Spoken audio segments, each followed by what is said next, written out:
Our good friend Nadia died a year ago in this nasty bombing in the German bakery, and it's just been 1 year exactly, and it again brings some thoughts about it. In a way, I feel like I was there in the German bakery. And can you speak about that? Anything About that?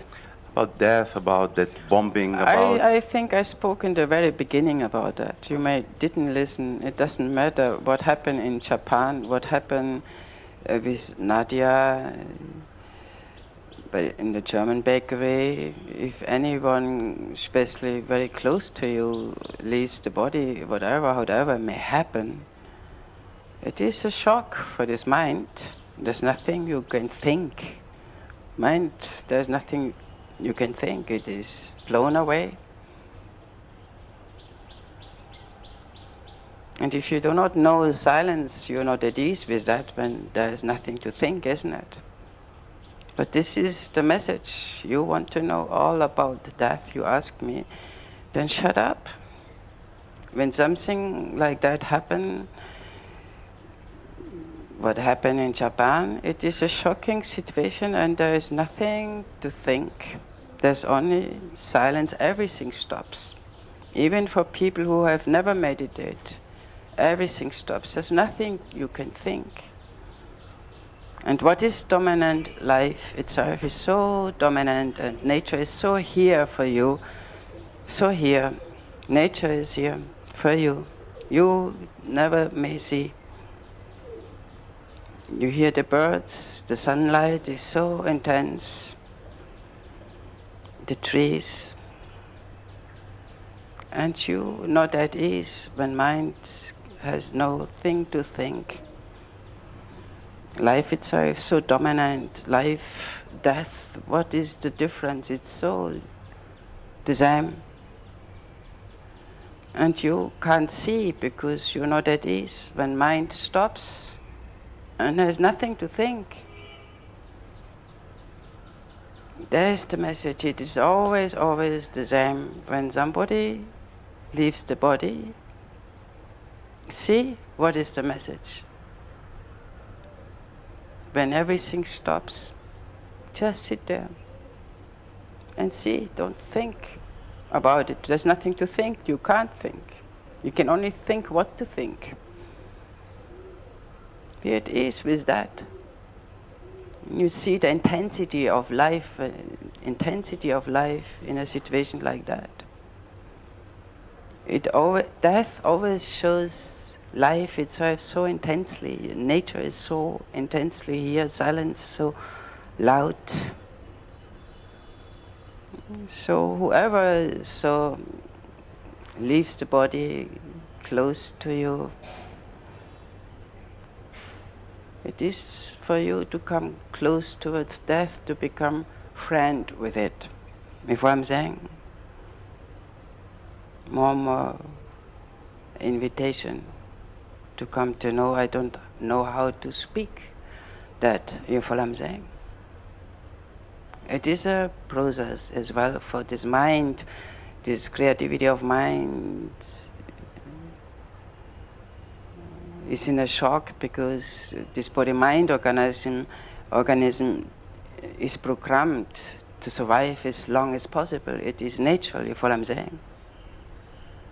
This body itself is every day fighting the cells or fighting virus, does everything that this body going to live as long as possible, isn't it? And then as well, we have this creativity of mind who can study the boundaries for medicine. It is also natural. So this body-mind organism is really programmed to survive, to help this body to survive as long as possible, isn't it? So it is a contradictory is there, that in one hand this body-mind organism is programmed to survive as long as possible, and in the other hand, this mind goes, ah! So this mind has to come to a point, to a surrender. which is not really be done. It is a willingness to surrender. You can't do it. It's only to be a willingness to come to more and more see the message. If it comes so strongly towards you, it is a wake-up call. Things like what happened. You understand? It is a wake-up call. It is to see how this body-mind organism, everything stops. And what is it? What meditation points you to? So intensely, even for people who never know. So there is a natural process in one way. This body-mind organism is programmed to survive as long as possible, which is natural. On the other hand, there is this contradictory that this mind also needs liberation. So that it can take care as long as possible to this body-mind to survive. And on the other hand, there is as well a willingness coming to know what is all about death. Because once you know who you are, this is no more separate. When mind is liberated, I don't know how to say, because it is always this left and right situation. Does it make sense? But ultimately there is no separation. Once this body-mind organism is liberated, once mind is liberated, it's not separate from source. Knows beyond this body and still takes care of this body. Does not discard the play of Lila as a Maya. It includes the Maya. This is not Maya. It has its reality. It is your reflection. How beautiful. Why you want to put it down with Maya? Why you want to call it Maya? Of course it is not eternal. You have to know it is not eternal. But it is here, it is now, it is your reflection. It is Satchitananda overflowing. As an appearance, as a tree, as a bird, as a mountains, as a river. How beautiful. Why you want to put it down and call it Maya?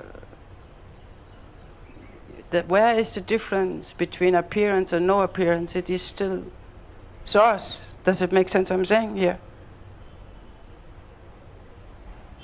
So once awake and liberated, there is no difference between appearance and no appearance. It is not excluding anything.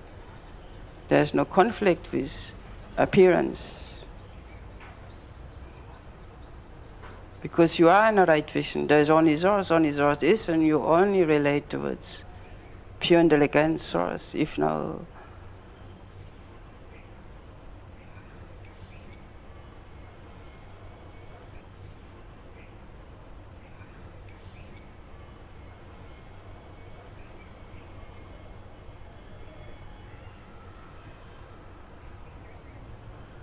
yeah, you see this situation, this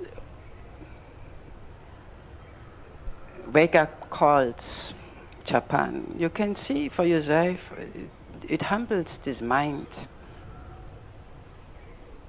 It puts this mind right, with what I'm saying. Because to a certain point, there is a certain arrogance with the mind, because this creativity of mind is powerful. It is amazing, you understand, and thinks, I know it all. But there is a point when there is nothing you can think. And there is when mind, if mind has come to a certain maturity, can see what is truly valuable and what is pointed to. It is all here, you overlook. The message is all here, you are the message, you are the answer.